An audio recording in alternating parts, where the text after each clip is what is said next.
Facebook page কিভাবে delete করতে হয় এই প্রসেসটা আজকে আমি আপনাদের দেখাবো। তো ফেসবুক পেজ ডিলিট করার জন্য ফেসবুকের অফিসিয়াল অ্যাপসের ভিতরে প্রবেশ করতে হবে। আপনি যে পেজটি ডিলিট করবেন সেই পেজটি লগ ইন করে নেবেন। আমি এই তানভীর পেজটি ডিলিট করব, এই জন্য পেজটি লগ ইন করে নিচ্ছি।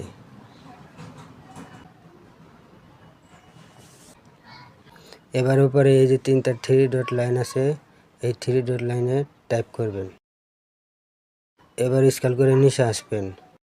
এবার আপনি সেটিংয়ে প্রাইভেসিতে টাইপ করবেন। আবার আপনি এই সেটিংয়ে টাইপ করবেন। এবার স্ক্রল করে নিচে আসবেন। এবারে আপনি অ্যাক্সেস অ্যান্ড কন্ট্রোল এখানে টাইপ করবেন। এবার এখানে তিনটা অপশন দেখাচ্ছে, আপনি যেহেতু পেজ ডিলিট করবেন এই কারণে ডিলিট পেজ এখানে সিলেক্ট করবেন। তারপর আপনি কন্টিনিউতে ট্যাপ করবেন। এবারে আপনি কন্টিনিউতে ট্যাপ করবেন।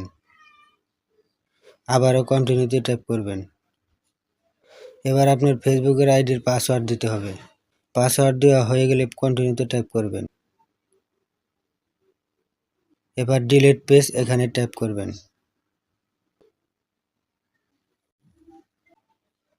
এবারে আপনার পেজটি ডিলিট হয়ে গেছে। আজকের ভিডিওটা এই পর্যন্ত। এরকম ভিডিও যদি আরও পেতে চান তাহলে চ্যানেলটি সাবস্ক্রাইব করে নেবেন।